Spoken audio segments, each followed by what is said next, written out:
Everyone, say hi to our guest, Sajan. Did I pronounce that right? It, yeah, close enough. It's Sajan, actually. Sajan. Yeah. So welcome. We'll give him a proper introduction in a few minutes. Anyway, this is a live hot seat that will be done each Tuesday where my guests will present the obstacles they're facing with real estate investing, and I'll crush each and every one of them. I've done this format now several times in different formats, and I've gotten incredibly positive reviews. So hopefully you guys will like it as well. And Sajan, you'll get something out of it. Everyone, stick around to the end, and I'll give you my book titled Wholesaling Secrets. Discover this one technique we use to close over 200 wholesale deals every year consistently. If we haven't met before, I'm Brad Chandler. I teach people how to find freedom through real estate investing, specifically wholesaling, a tactic that doesn't require credit or tons of cash to succeed. I started in 2003 with a negative $80,000 net worth and then built Express Home Buyers into a company that does 200 wholesale deals per year without my day-to-day involvement. Anyway, give me a second to share this broadcast on my personal page. While I'm doing this, listeners out there, please let me know where you're watching by typing it in the comments below. And whether you're watching live or watching a rebroadcast, let me know as I jump on here after the broadcast is done. So definitely make sure to leave a comment or a question. Also, please like this post or click the wow face, and please tag anyone in the comments that you think will find this broadcast helpful. Okay, let's get started. Welcome everyone to the Real Estate Investing Hot Seat Livestream podcast. I want to welcome Sajan to the show all the way from Southern California. How are you, my man? I'm doing well, Brad. I'm doing well. Thank Good, you for good, the good. introduction. You're welcome. So tell me and tell the listeners, first of all, we're in Southern California, and what's the weather like right now? The weather's not bad, actually. The weather's about 75 degrees or so. Where I'm located is the part of Southern California. It's called the Inland Empire. So surrounding cities are like Chino Hills, Riverside, Ontario, Fontana, and a whole host of other smaller cities that make up the Inland Empire portion of Southern California. So a little bit due east of Los Angeles. Very nice. So I took my first trip to Los Angeles last month or the month before. I've spent a good amount of time in the San Diego area, and I got to tell you, every time I go out to Southern California, it grows on me more and more and more. So just a wonderful area. It is known for its weather, right? So tell me and the listener, Sajan, what do you? How did you get here? What do you do? Kind of give us a background on who you are and what you do. So I've been doing real estate investing for just a little over a year now.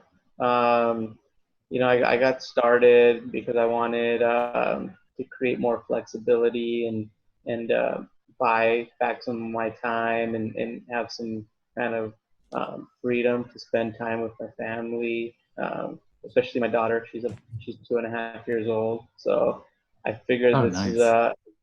a great vehicle to help me get to where I need to get to ultimately, have the time and money and just overall freedom to do what I want to do. And yeah, I've been doing it for about a year, a little over a year now. Okay. Have you and do you are you also working a job? I am working a job, so I do investing part time. Outside of investing, I'm a senior project manager for a healthcare organization out here. So that's Okay. what I do on a full time basis. Do you hope to say to the boss one day, see you later? I'm going to go do real estate investing. I'm actually hoping to do that by the end of or early next year, end of this year. Okay, beautiful, love it. Well, let's see Yeah. how I can help. So tell me, in the year, have you been able to do any deals? As in last year. Yep. In the last, so you started a year ago. Have you done anything in the last 12 months? I've done, we've done two deals. Okay. Tell Yeah. me, give me a little bit about those deals. And when you say we, do you have a partner in the business? I have a partner. Yeah. Okay. We actually did one last year, late last year, that went into this year. It was the ARV on the property was about 550, and we bought the house at 350. and the rehab required in that project is about it's about 80,000, 80,000 or so. So we're expecting to make a little under 80,000 on it, and this is just a straight rehab deal. How has the rehab gone? The rehab just started actually, so it started about a week ago, Uh-huh. and it's going to take about 3 months for us to complete. So Okay. Was this your first property that you're going to be rehabbing? yeah, Okay. yep. All right. So So just be very, luckily my partner is has his own construction company, so he has experience in the rehab side of things. well, that So will he's going help. to be kind of leading it, and I'm going to be kind of learning it as I go along. Okay. So you hope to be into it for, let's see, 430 and out for 550. Yep. And that's so the reality TV shows that everyone watches, they would say Sajan is going to make, he's going to buy it for 350. He's going to put in 80, which puts him at 430, and he's going to sell it at 550. And that's Yeah. he's going to net a profit of $120,000, right? You've seen Which that is over not and over and over. accurate because you don't factor in commissions, closing costs, and any unexpected things that happen along the way that might prolong the project. So none of that's factored in. So at the end of the day, we're hoping. That's why when I initially said it, I said I think we're hoping or expecting to make about 80K on it at the end of the day. Okay. So when we were rehabbing houses, one of the back of the envelope calculations that we would do is we would take 10 to 13% off of the ARV. So let's just use round numbers. If you took 10% off, that would take $55,000. So you'd be around 400 minus the 430 into it. So I would guess that you're going to make 70. Hopefully Yep. you'll make 80. Yep. But it's funny because I really think that those reality shows between 2004 2000 to 2007 really fueled the run up because they made it look so easy and they continue to make it look so easy. uh, but rehabbing is really tough, and when you wholesale you actually know your numbers up front. So when I know that I'm going to sell to a cash buyer and make $34,000, we just did a deal in Chantilly, bought it for 315, sold it for 349. Unless some surprises come up, which there usually aren't, I know I'm going to make 34. When you rehab, honestly, you don't know if you're going to lose $20,000 or make 100,000. So Yep. that's kind of, and the better you get at boxing in, getting a better system and knowing your repair costs and the time, the better you're going to get at it. But one of the lessons that you need to learn is not you, the general public, is don't come into investing thinking that you can buy a house for 350, put in 80,000, sell it for 550, and think that you're going to keep that $120,000 spread. It's more like 70 to $80,000 if you're lucky and things go right. I agree with you. So, Even though this is okay, my so first. that is your first deal. Well, no, even though this is my first rehab that I'm working on. And was your other deal a wholesale or rehab? It was a wholesale deal. A Um, wholesale. yeah, so it was 350 was the ARV on it. We got it in contract for a little while back. So I'm trying to think. 350. We got it under contract for 240. Okay. 240, and luckily I found a buyer and wholesaled it for 260. Bam. Okay. 260. How much work did it need? It needed, I think, like 25 or 30,000 roughly. 30,000. So you got a pretty good number for it. I would have liked to seen you get the property for less than 240, but I think you got a pretty good number for it. So, look, man, you're starting to roll here. Good job. So tell me, what are your goals in 2018? I think my goals is I want to kind of focus more on wholesaling because the rehab piece of it, I'm starting to realize that now is quite extensive and time consuming and honestly riskier and kind of just seems like a headache, honestly. Dealing with, we had some issues initially, and it's only been a week with the contractors that we had. Um, but that's kind of been resolved. But just having to deal with those issues, I mean, it's not fun. So I rather, my goal for this upcoming year, honestly, is to build, is focus more on wholesaling and wholetailing. It requires very little work. Just you have to be real good at marketing and having consistent deal flow and leads coming in. I think that's where my challenge lies, is having a consistent stream of leads coming in.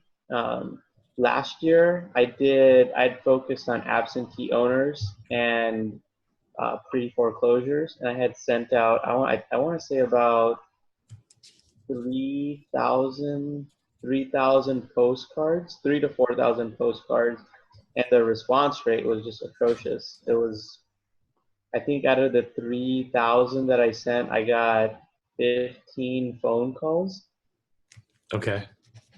which was a horrible response rate. And obviously, generally, from my experience or from what I've heard from people, you need about 50 to 60 leads, close 1 to 2 deals.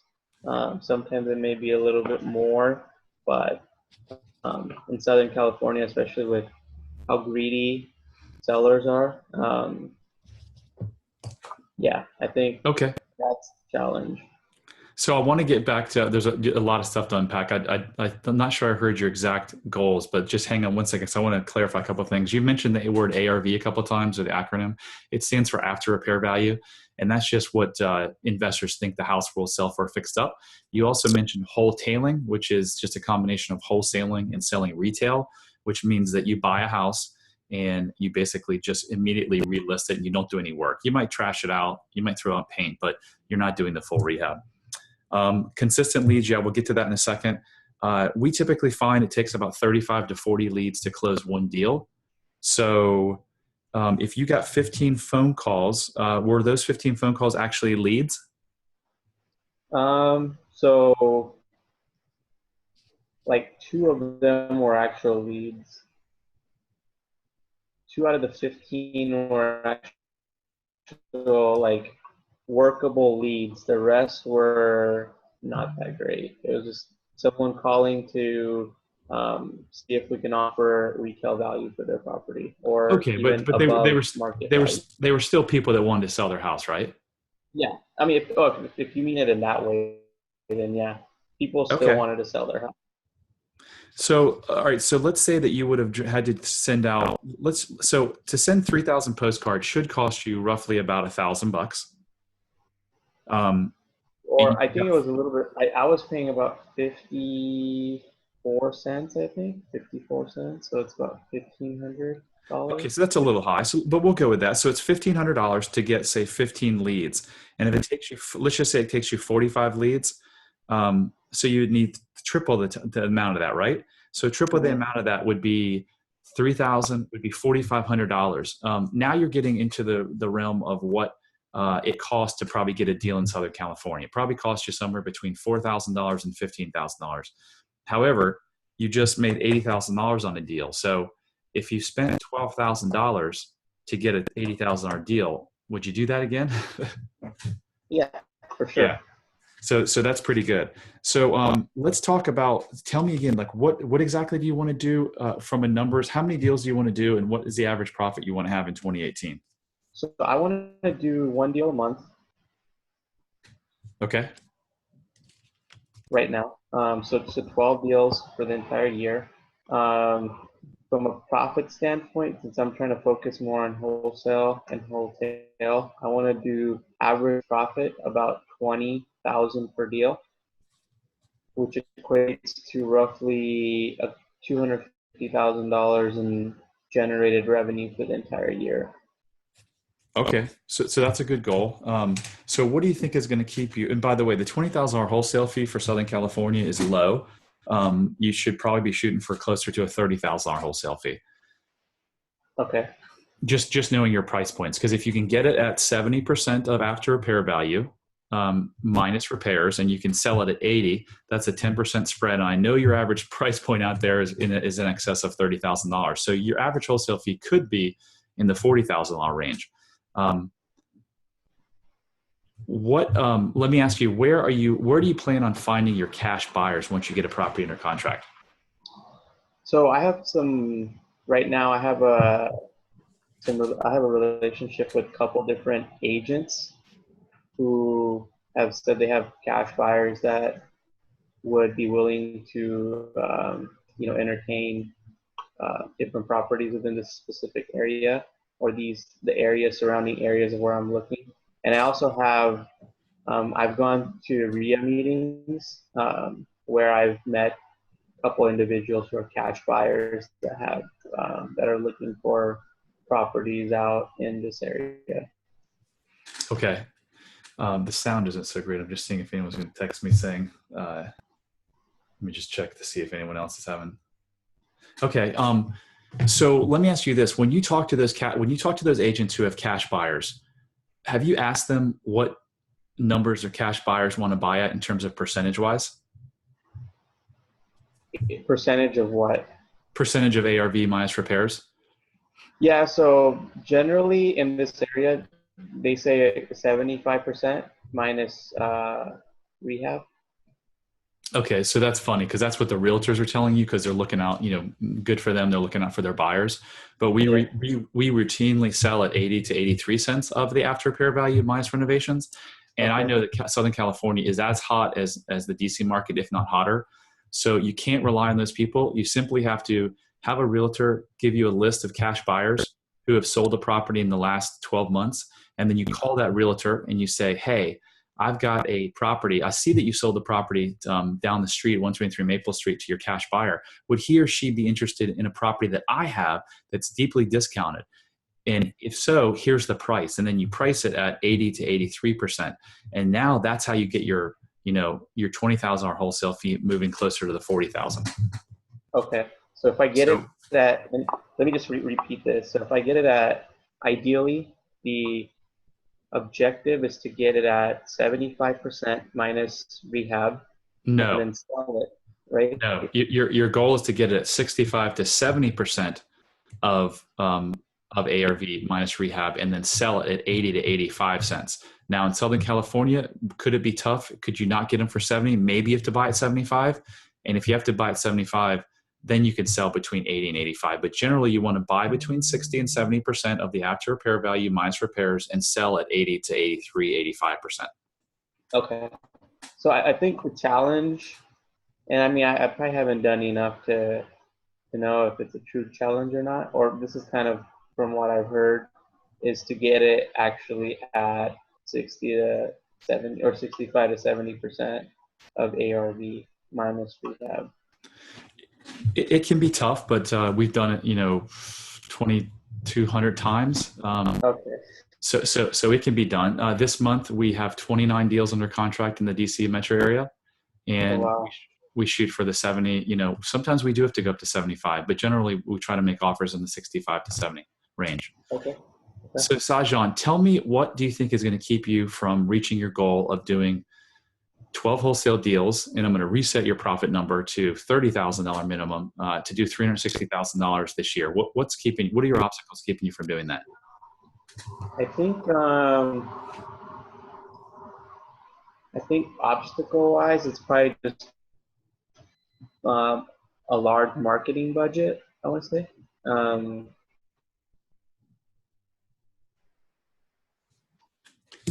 And I think just probably mentally myself, but that's changed. But I think honestly, it's probably marketing and um, yeah, I think that's kind of the main thing, the marketing budget. So Uh, just having enough money. So I mentioned something, and I apologize to you Spending and the listeners. 5,000 a month. Sajan, can you hear me? I can hear you. Yeah. Okay, sorry. This connection is just not. We had a transformer blow up my office, and so I'm at my home office, and for some reason the connection is just not so good. So I apologize. I heard you talk about marketing. Did you say something about mentoring? No. I just said marketing budget, and I also said I think just having the guidance to identify um, So I have paralysis of analysis, so I tend to overanalyze things. So sometimes that's kind of, that may limit or stop me from making a deal when it's actually a good deal, because I overanalyze and I make it out to not be a good deal. So that could be one of the other things. So that happens to a lot of people. So you just have to get over it. You just have to, you have to move forward. I used to say when people were out forming their LLCs back in 2003, my partner and I were buying houses because we just wanted to go, go, go, go, go. So tell me about, so your marketing, if you're going to make $80,000 on this house, could you take that marketing and could you then allocate like $10,000 a month in marketing?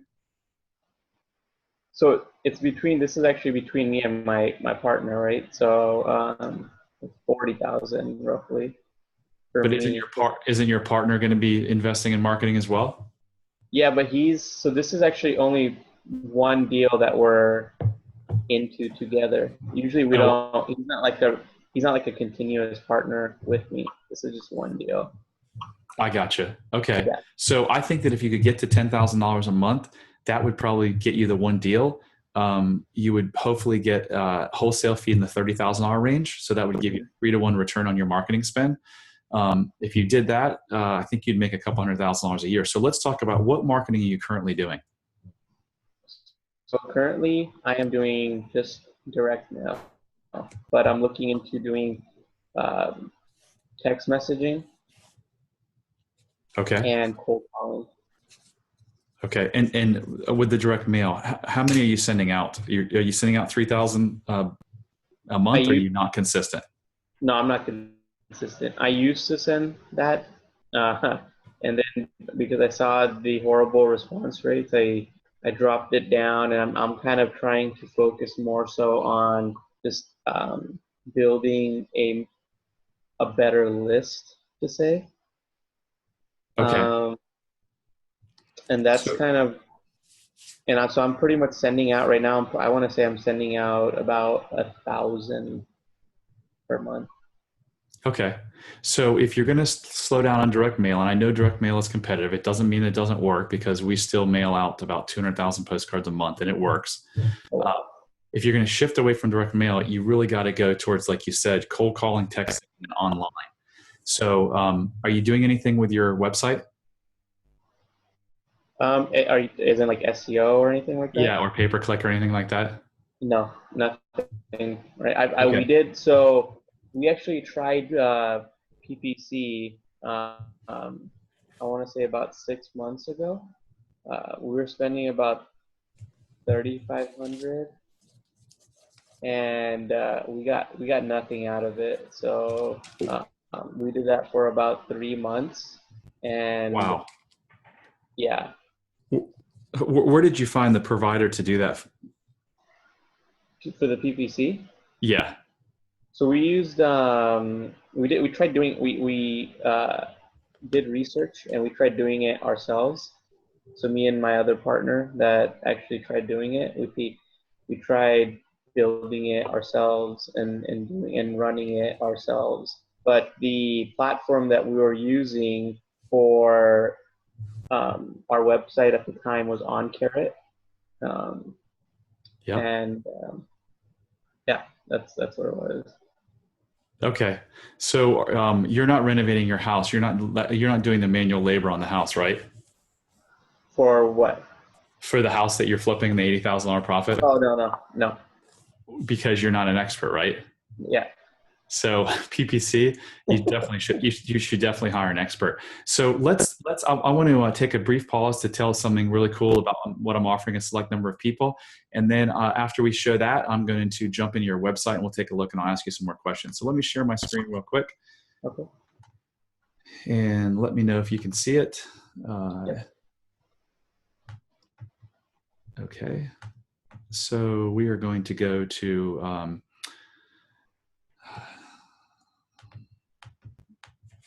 We're going to go to bradchandler.com/apply. And what I'm offering is to a select number of people. Wow, it probably is my website that's, So this is the application page. As you scroll down, This is our wholesaling to freedom course. As you scroll down, you'll see what you learn each week in our course. And let me just maximize this, the little pop-up there. So each week it tells you exactly what you learn. I teach how to achieve freedom through wholesaling. And as you scroll down, you'll see all the bonuses. And as you get to the bottom, there's an application page. If you're interested in the coaching program, you simply fill out this couple questions, and then that will set you up with a strategy coaching session or strategy call with one of my team members to see if you're a fit. So if you apply, there's no obligation, and you can at least get a free strategy session out of it. So anyone who's interested in learning more about that program, go to bradchandler.com/apply.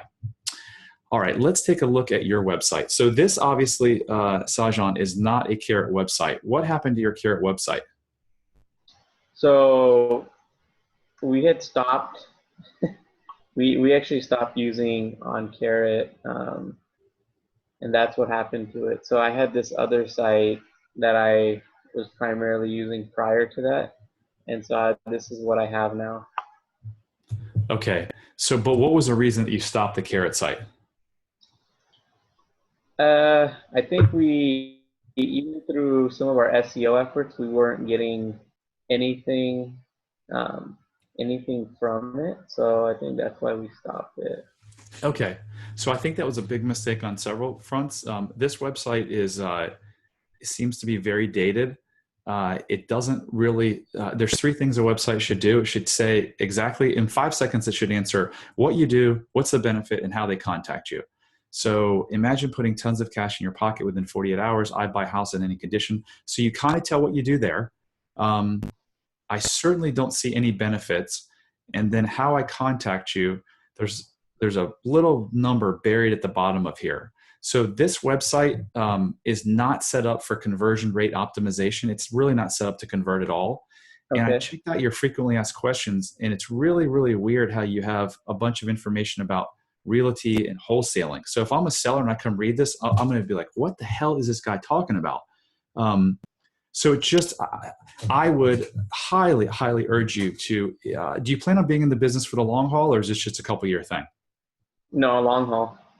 Okay. So if you're in the business for the long haul, you have got to, let me get back to stop screen sharing and we'll get back.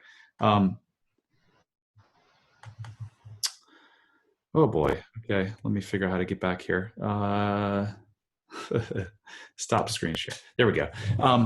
So if you're in the business for the long haul, you've got to have a kick-ass website, because what reputable business doesn't have a good website now?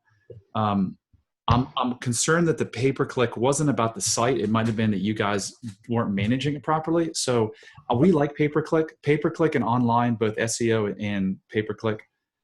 SEO stands for search engine optimization. It's the free search results, as you probably know. Mm-hmm. That is our number one source of deals right now. So I would go back to OnCarrot. I would do everything that they say in terms of their SEO, because it really does work. And then a year from now, when you start to spend $10,000, $20,000 a month on marketing, I would urge you to put $1,000 a month to the SEO, because it's like building a foundation. We generate 1,200 leads across the United States now, all from most 90% from free searches. So I would do that, and then I would pick up pay-per-click again, but I would do it. I would go get a provider that has shown success in the past, instead of you guys doing it, because you really need someone who's going to focus on that, like on a daily basis, and tweak your account. Okay. So I guess once the deal flow starts coming in and we have budget for marketing, because PPC can get kind of pricey, right? PPC can get pricey, but it's the same. It's like I hear people all the time. You know, we've spent $15 million on TV advertising in the last 15 years. People are like, oh, TV advertising is really expensive. Well, yeah, it's expensive, but you can't look at it that way. You've got to say, can I spend $1 in PPC? That's Google AdWords. And can I get back $3? Or can I spend $10,000 and make $30,000 or $40,000? So you can't look at it as, is it expensive or not? You've got to look at it from a standpoint of return. Okay. And the great thing about PPC is if you get a good landing page on your website, and OnCarrot, if you got OnCarrot, it's a great landing page, is you could literally turn it on today. If we were experienced, if you were experienced, or let's just say we don't do this, but if my team said, hey, we're going to start running pay-per-click ads in the Inland Empire of Southern California, we could potentially have leads coming in tonight, tomorrow, the next day. So that's the beautiful thing about pay-per-click. No. Okay. So what you have to do is to reach your deal, to reach your goal, I should say, in 2018. I'm looking at my notes that I took. You've got to get consistent with your marketing. If you don't like direct mail, if it didn't work for you, which I don't think it didn't work for you, judging your numbers, it honestly doesn't sound that bad. I'd like to hear a little bit about your follow-up. But what I would do is I would outbound calling is good. A lot of people are doing it now, but it's very, very cheap. Text messaging is good. And the way that you find the list is you go to list source and you buy people with high equity, or you buy, lists of foreclosures or divorce or whatever. But you've got to get to a point where you're immediately and consistently marketing. And then you've got to have an incredible follow-up system. What do you guys use right now as a follow-up system in your business? So we have Podio, Okay. and we track all our leads through that, and we input our marketing list or our lead list directly into Podio, and Okay. we track it according to that. And we ideally, what we're trying to do and what we've done is we try to hit the same people unless they call or unless we get a hold of them and they say take them off the list.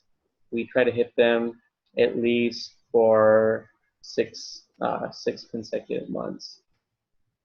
Okay. So the Podio, did you buy it built out, or did you and your partner build it out? Or you don't have a partner, I'm sorry. Did you build it out? We built it out, yeah. Or I built it out, sorry. You built it out. Okay. So if a lead came in today, so do you work from 9 to 5? I do, yeah.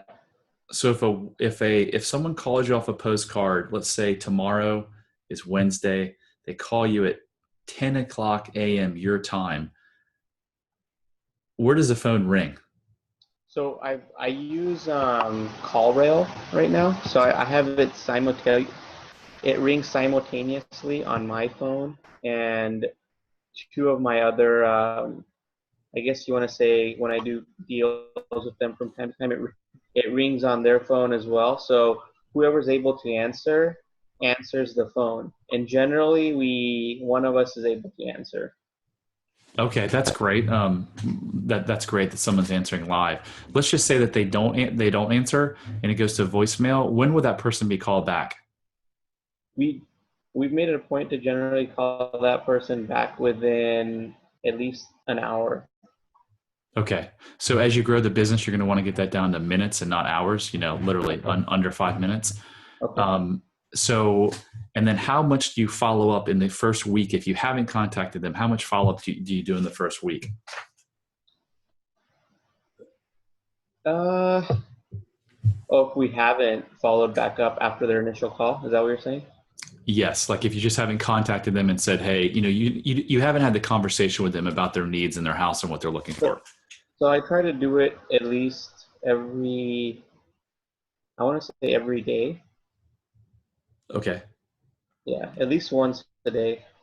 Okay. I try not to do more than that because then I feel like I'm irritating them some extent maybe, but at least once a day. Okay, so that's a big problem right there. We contact people 15 times in the first 4 days. Oh wow. So, okay. And great marketers will tell you you've got to hit people more than that. So you've got to do a combination of voicemails, phone calls, texts, and emails. And in that first week, you should be hitting them, 2, 3, 4 times a day. When you do that, and in Podio, if you know how to build up Podio, you can actually set up campaigns. So a lot of it's automated from the standpoint of it tells you exactly what you need to do. If you call them and you get a voicemail, then you hit a button in Podio, and Podio will send them an email, 10 minutes later, and a text like an hour later saying, hey, still trying to reach you about your home. So you've got to really focus on, I would say, before you spend any more dollars in marketing or working on your website, make sure that you've got your follow-up system completely dialed in and you're all over these people for the first 7 days. And then it doesn't mean that you stop after 7 days. You still touch them every couple of weeks, just constantly following up with text, voicemails, emails. And I think, I know you're going to see your results dramatically increase. Okay. So any other questions? I guess from a like what types of, right now I'm focusing obviously, as I said, on pre-foreclosures, and I'd focus on absentee owners with high equity. What are some other great lead sources that could be worth the time to kind of invest from a marketing standpoint? So I think the greatest lead source that you can invest in is internet marketing. Okay. That's building out your website, because what you're doing now is you're trying to find lists and you're trying to go out and find people. When you have a website that's up, they're coming to you. So they're the ones searching, I need to sell my house fast in Inland Empire. I need to, whatever the term is, they're coming to you now, and it's generally a better quality lead. But to answer your question, pre-foreclosure, high equity, absentee owners, people who's are older than 50 years old, have owned their house for more than 20 years. We haven't had success with this because we haven't done much of it, but tax delinquents is another good one. Probate, if we haven't mentioned that one. Those are all highly motivated lists. People who are behind their mortgage, we kind of mentioned that. Okay. So I think you're doing a lot of good things, Sajan. You're on the right track. You just need to get your follow-up system dialed in. Then you need to get your website up and running, and then you need to do consistent marketing, and you need to make sure that you're reinvesting the profit back into your business via marketing, and then creating systems, and then actually hiring people. Okay. Sounds good.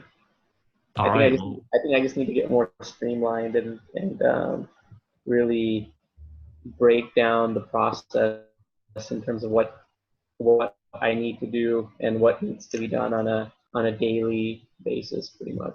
So I think that's where it comes from. So you honestly may want to, I don't tell this to everyone, all of my guests, but you should probably check out my coaching program, because I think it could help you a lot. Okay. It also goes into really great. We spend an entire week on sales, on sales tactics, on how to negotiate with sellers. It's quite some awesome stuff. So okay, I'll check it out.